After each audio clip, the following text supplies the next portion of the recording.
Hello students, welcome to the course Circuit and Networks. Myself Milan Sasmal from Department of Electrical Engineering from JIS College of Engineering. Today we will discuss the Laplace transformation in electrical circuit. It means in our previous class already we have seen what are the transformation for resistor, inductor and capacitor. And okay, so now we will see if a practical circuit contains these resistance, inductor and capacitors, and how we can directly apply the Laplace analysis and we can directly solve the circuit. And before going to the circuit solution, just we need to know that few steps. It means by which steps we will go forward, and so that we can solve the circuit easily. So first look at these steps. So okay, students, so here are the steps, or we can recapitulate the things. That is, we have to redraw any circuit. We have to redraw. How we can redraw the? So how we can redraw the circuit?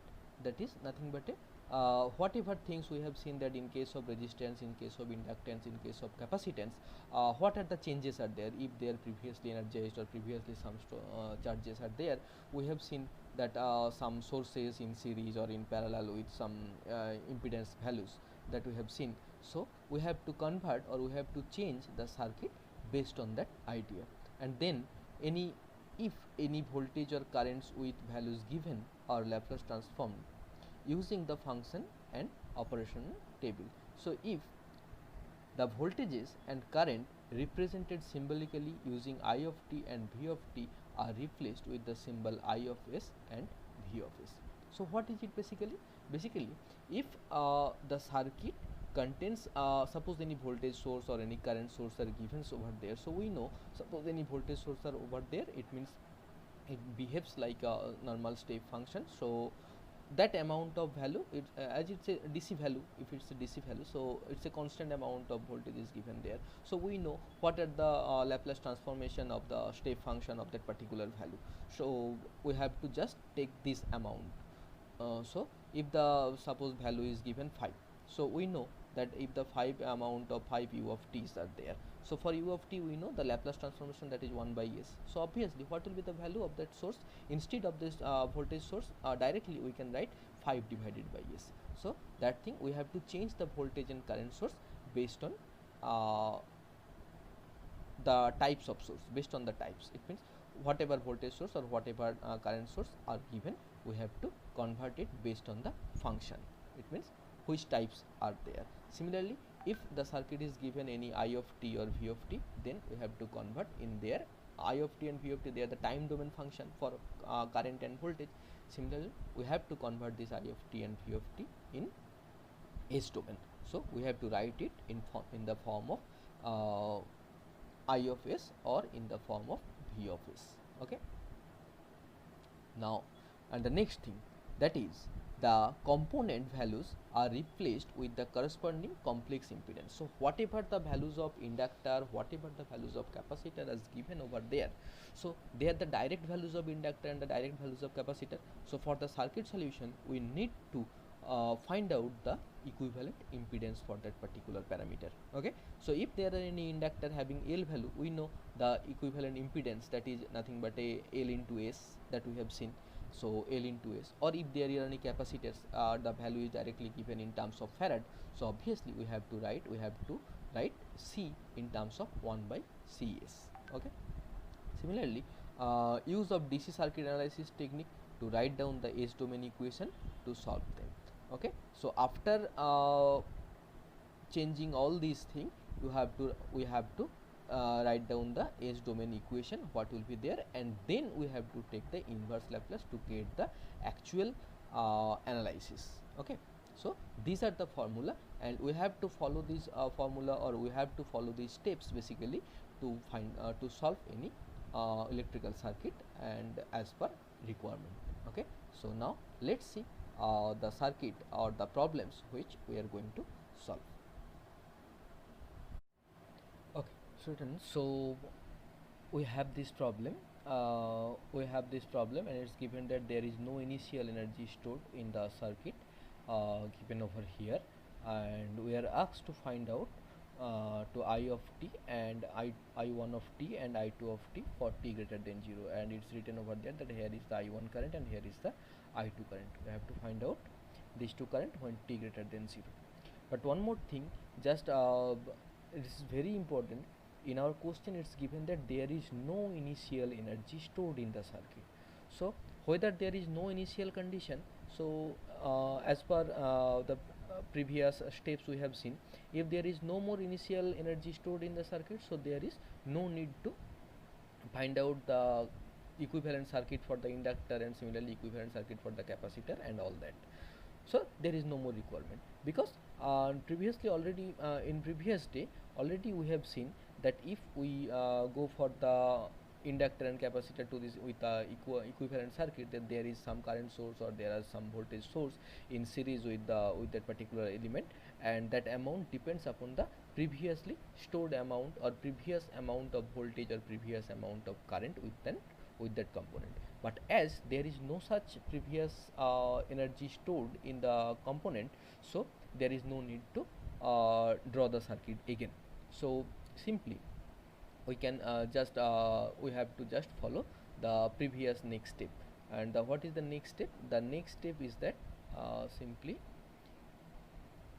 that we have considered that any voltage or current source with values given are Laplace transform using the functional and operational table, and any voltages or current represent, that is I of t or V of t, just we have to represent then that as a I of s and V of s, and then we have to find out the overall impedance of the circuit for each and every element. Okay, so for this circuit, here is the voltage source is given, and having this voltage source, DC voltage source, having a values of 336 voltage, and we know 336 voltage means if we consider this voltage, obviously it for a particular voltage throughout the time, if we consider that having the same amount of magnitude is going there, so it's nothing but a just like to the step function, so we can consider this voltage source as a 336 of u of t, and if we consider the Laplace transformation, it will be for u of t, that will be 1 by s. So we have to consider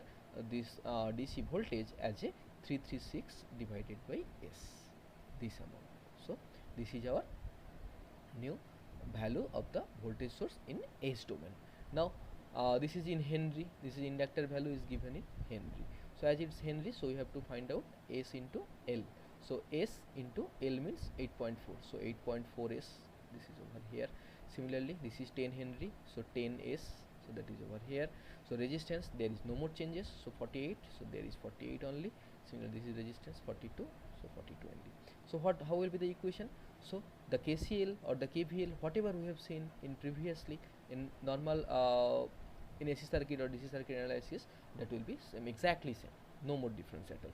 So if we consider the loop analysis, so for this particular loop, if I1 current is there and for this loop the I2 currents are there, so we can say there is the current is I1, here the current is I1, we know already that this current is I1, and similar for whenever we are considering this loop, so up to down, that current is I1 is up to down and I2 is down to up, so this current is nothing but a I1 minus I2 current, I1 minus I2 amount of current through this 42 ohm resistance for this first closed path.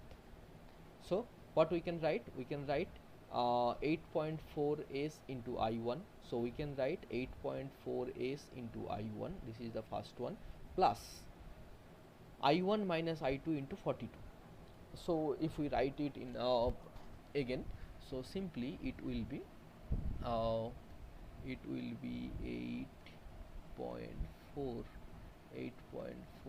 S into I1, 8.4 S into I1 plus the amount is I1, current is I1 minus of I2 into 42, that is the resistance, it means this voltage, this again, this loop is going to the negative terminal of the source, so minus the voltage source, it is going to the negative terminal of the source, so minus 336 divided by S, so is equals to 0, right? So the same equation is written over here. minus 336 by s, so this term is written over here, plus 42 into I1 plus 42 I1 plus 8.4 s I1 plus 8.4 s I1, 8.4 s, this is the multiplication sign, 8.4 s I1 over here minus 42 I2, so minus 42 I2 is equals to 0. So our first equation is perfect. Similarly, for the second equation, what we can write? For the second part, here the current is only I2, here the current is our only I2, here the current is also I2, but for this path, that is up to down current through this 42 ohm resistance, this is nothing but a I2 current is this path, I1 current is this path. So here the current is I2 minus of I1. So we can write 10 into I2. So we can write for the second one, we can write, so just erase this one, so that some spaces will be there. So again this one, so simply we can write 10 of I2 plus 48 I2 plus 42 I2 minus of I1 and nothing more, so obviously will be equals to 0. So from this equation, that is 10 into I2, so that is 10 s into I2, so here is 1 s, so 10 s I2, so 10 s I2, that is over here 10 s into I2, 10 s into I2, again 48 I2 plus 42 I2, that is 48 plus 42, that is 90, so 90 into I2, that is over here, plus so this term is covered, 10 s I2, this term covered, this term covered, and then again minus 42 I1, so minus 42 I1 is equals to 0, so for the loop 2, the equation that we have found. Okay, now these two equation we have, so normally for just like the normal one, we can find here is unknown is only I1 and I2, we can easily find out the values of I1 and I2. So what we did over here, just we did from this second equation, just we have find out the values of I1. Simply values of I1, it means 42 I2 is equals to this one, and I42 I1 is equals to this one, and I1 is equals to this one divided by 42, and just whatever values we have get over here, and just we have put these values, this I1 value in place of I1, just we have put it in this equation, I2. So the previous equation was minus 336s plus 42 plus 8.4s, 42 plus 8.4s into I1. So I1 having the values of 10s plus 90, 10s plus 90 divided by 42 into I2. So into I2 was there and minus I2. So just we have taken take this 42 as a common. So minus I2 and multiplied with I2 is over here. So after that, just we have find out, we have taken the just we have solved this equation, and we have find out the values of I2s. So this is our values of I2s, and after getting the values of I2s, I2, we have find out the values of I1 is, just putting the values of this I2 value over there, over this equation, we are getting the values of I1 is. So up to this portion, we have find out the values of I1 and I2 in S domain. Now what we have to do, we have to find out the values of I1 and I2, it means I1 and I2 current in time domain. So this is our S domain equation for I2 and I1. So now we have to take the inverse Laplace. So how we can do that inverse Laplace? Already we have seen how we can do this in our mathematics. So let's see how we can do that.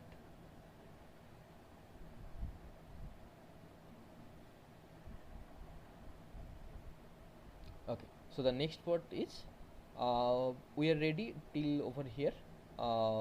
We have solved the equation in our S domain equation, we got it. Now we have to do the inverse Laplace. Okay, so how we can get the inverse Laplace from the Laplace transformation?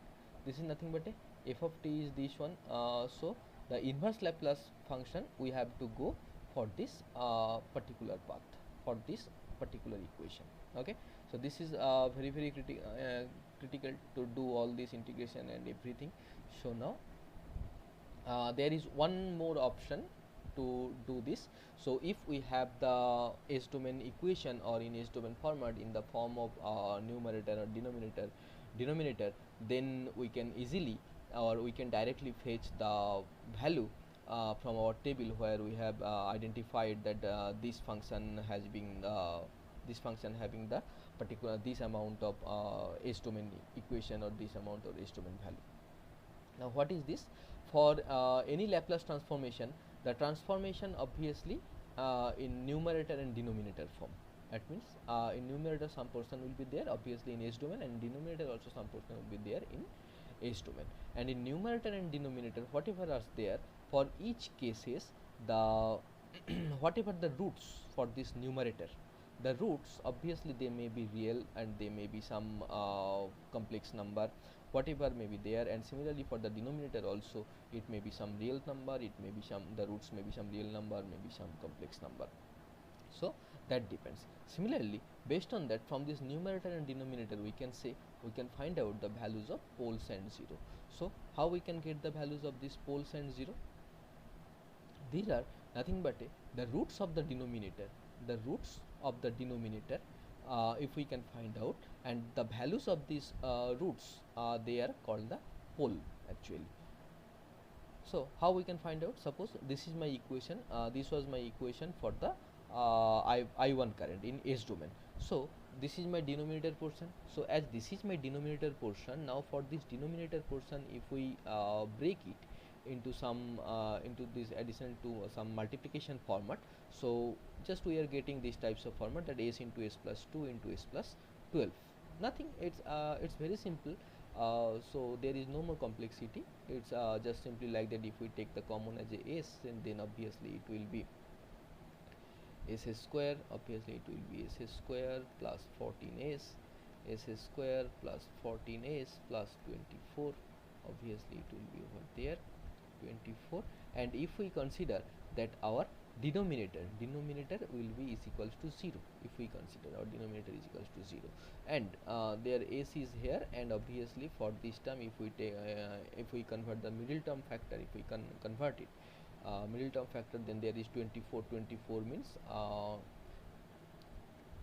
24, we can divide this 24 as a 12 into 2, so we can write S square plus 2s, S square plus 2s plus 12s, we can write plus 12s plus 24, if we can write it 24, so that will be is equals to 0. So similarly from over here we can write S into from over here we can take a common of S, that will be S plus 2, and here if we take a common of 12, that will be S plus 2. So again from here we will get that S multiplied with one factor will be S plus 2 and another factor will be S plus 12, S plus 12. So that will be is equals to 0 if this one will be is equal to 0. So any of the term may be 0. So if this term is equals to 0, so we are getting that values of one, the S value, that is one value is 0. Another value is if this term is getting 0, so S plus 2 is equals to 0, so S may be of minus of 2. So similarly if S plus 12 is equals to 0, again if we consider, then S is equals to minus of 12. So these 0, minus 2 and minus 12, these are the roots of this polynomial or of this current function. These are the roots and they are called the poles. Similarly, what will be the zeros? Zeros means if we consider the numerator portion, the numerator portion is this 460s plus 360, and if we consider the numerator is 0, if we consider the numerator is 0 means if we take a common of 40, if we take a common of 40, it will be 40 into S plus 9, that will be equals to 0. If the numerator portion is equals to 0, so 40 can never be 0, so S plus 9 terms it should be 0. So S plus 9 is equals to 0 means S is equals to minus of 9. So the 0 lies at minus of 9, and the pole lies at 0 at the point of 0, at point of minus 2, and at point of minus 12. At 0 lies at minus 9. So that's how we can find out pole and 0 for any given equation. Okay, so Now, based on this pole and zero concept, there is the one equation is given over there, that I1 is this one, 40 into s plus 9 into s plus 2 plus s plus 12. So what will be the zero? Find the zero. So 0 means, to get the zero value, we have to put the numerator as a 0. So if we consider numerator is equals to 0, so s plus 9 is equals to 0, it means is equal to minus 9. So this will be your answer, right? Similarly, this is one another question for you. So please find out the pole for this particular equation. So from where you can get the pole? You can get the pole from the denominator, obviously. So for the denominator, if the denominator term getting is equals to 0, so you will get the values of s is equals to 0, s is equals to minus 2, s is equals to minus 12, right? So option C, that is correct. So similar types of question can be asked to your exam, so you have to be prepared to answer these types of question. So this is very easy and very interesting part. And similarly, that already we have seen that how to find out the poles and zeros, and then our aim is to find out the inverse Laplace. How we can get it? So for this I1s, we have got this equation, that is what I1 is, already we have seen. Okay, for this I1s, the equation was I1s, we got the values 40s plus 360 divided by s cube plus 14s square plus 24s, right? Okay, okay. And after solving this, we are getting that our denominator portion, that it comes as a s into s plus 2 plus s plus 12. So now whenever we are going to find out the inverse Laplace function, so we have to break this one, we have to break the denominator portion.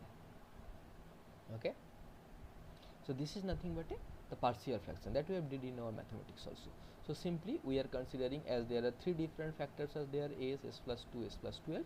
So simply what we are doing, we are just considering the numerator, we are considering the first numerator as a k1, k2 and k3, and we are considering that this equation will convert as a k1 by s plus k2 by s plus 2 and k3 by s plus 12. So we have to identify these values of k1, k2 and k3. We have to find it. So how we can do that? Simply we can do that. The rules is that we have to consider one variable at a time. So whenever we are going to find out these values of k1, so we can write this k1 is equals to this numerator, whatever the numerator factor is there. For this particular numerator, we have considered these three things, that is k1, k2 and k3, and for the denominator portion we have considered each and every denominator over here.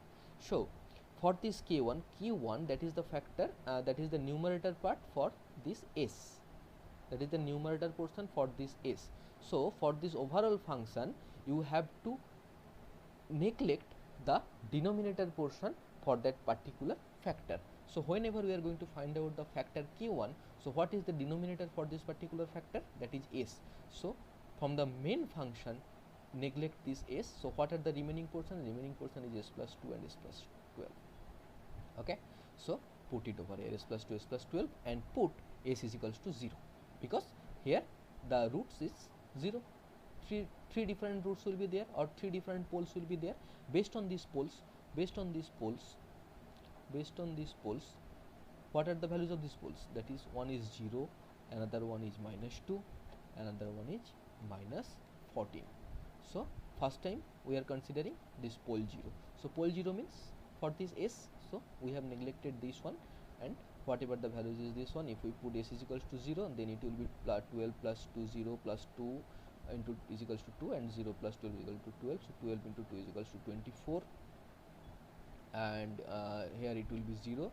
So 360 divided by 24, that will be 15. So k1 having the values of 15. Similarly for k2, so what we will write for k2? So don't look at this one, what will be values for k2? So simply for k2 we can write, what will be write for k2?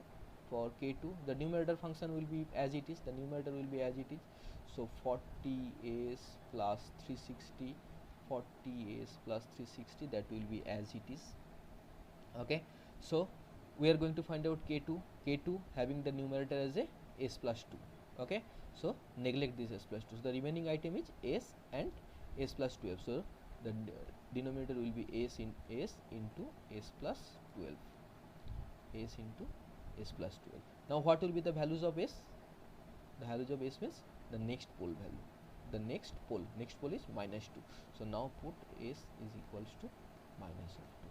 So if you put s is equals to minus of 2, you will get the values of k2 is equals to minus of 14. Similarly for k3. For k3, what will be the equation for this k3? Just don't look at the equation for k3. Don't look at the equation for k3. Just what will be the equation? In numerator portion it will be same, 40s plus 360. So what will be the denominator? K3 having denominator term as a s plus 12. So the remaining term is s into s plus 2. So for k3 is equals to, it will be 40s plus 360 divided by s into s plus 2. Now what will be the pole value? The pole value is minus 12 for the last one, for s plus 12. So put s is equals to minus 12. The value is minus 1. So the overall function, this is the values we have obtained, the values of k1, k2 and k3. So we can write that I1 is equals to k1 value is 15. So 15 by s plus k2 value is 14. So 14 by s plus 2 and k3 value is minus 1. So minus 1 by s plus 12. So these are our overall function. Now till now this function, till now after this partial fraction, our equation is in s domain. Our equation is in s domain, right? So now we have to convert this equation from s domain to t domain.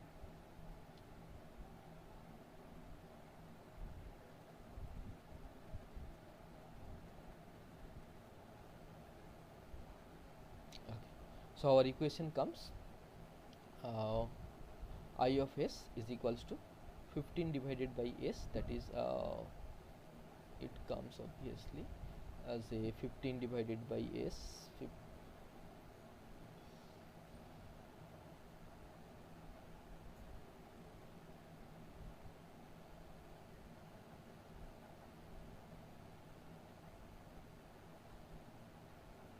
Okay, just we have find out the values of k1, k2, k3. Similarly, in the same way, we have to find out the values of I2 also.